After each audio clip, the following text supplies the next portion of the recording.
बगैर इल्म के ना तो नात समझ में आती है और ना तो कोई इबादत। बेशक हुजूर ने जो कहा बिल्कुल सही कहा, मैं हुजूर की बात से बिल्कुल मुत्तफिक हूँ। अल्लाह तबारक व तआला सबको समझने की तौफीक अता फरमाए।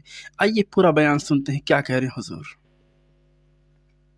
ये बताएं, आप लोग क्यों हंगामा करते रहे? क्यों आप लोग हंगामा करते रहे? क्यों हल्ला करते रहे? मैंने 1.5 से 2 घंटे की तकरीर की, आप लोग क्यों चिल्लाते रहे? क्यों आपने स्टेज को बदनाम किया? ये हजारों लोग बैठे हुए सब देख रहे हैं कि आप लोग बातचीत कर रहे हैं, मोबाइल चला रहे हैं। आप लोग इंजन हैं, आपको देख के वो पैरवी करते हैं। बस असद भाई आ जाएं, खड़े हो जाएं, नात पढ़ दें। यही है 2 घंटे जो मैंने शरीयत पेश किया, कुरान हदीस पढ़ा था, क्या हुआ? ये सारा मजमा सुनता रहा और आप लोग चिल्लाते रहे और बात करते रहे और कहते हैं कि आलिमों का एहतराम नहीं है। गरीब नवाज ने कहा है कि आखिर जमाने में आलिमों को बकरी के चरवाही की तरह मारा और हकाया जाएगा। ये जाहिल खेत छोड़ के नमाज पढ़ने आएगा और आप सड़क पे रुमाल झाड़ेंगे और बोलेंगे आलिमों का एहतराम नहीं है। नहीं बोले आलिमों का एहतराम, खुद आलिम बन के दिखा दें। ये कौम तो पांव चूमने को तैयार है। आपको सारी कौम देख रही है। मैं कुछ नहीं बोला आपको इस 2 घंटे के दरमियान में।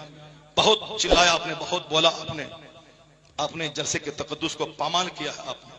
जब आप दीनी गुफ्तगू का एहतराम नहीं करेंगे, फिर आपका एहतराम कौन करेगा? आप भी नात पढ़ने वाले को आप तरजीह देंगे, ये हदीस कुरान से ज्यादा ये कीमती आदमी है, तो फिर हदीस और कुरान बोलने वाला कोई नहीं रह जाएगा। फिर वही झाल बजाने वाला सब रहेगा। सब लोगों बोलेंगे कि जब गाना ही नात ही सुनना है तो नात बगैर कव्वाली के, बगैर मजामिर के क्यों सुने? वो मजामिर लाएगा और आपको भगा देगा। कव्वाली यहाँ होगी, कुछ दिन के बाद कव्वाली हटा दी जाएगी और बंबई से नाचने वाली लड़की आएगी, बोलेगा आप कव्वाली में मजा नहीं रहा, लड़की आएगी तब। इसीलिए उन दिनों से रोकने के लिए नात खानी 10% हो, 90% कुरान हदीस की बात होनी चाहिए।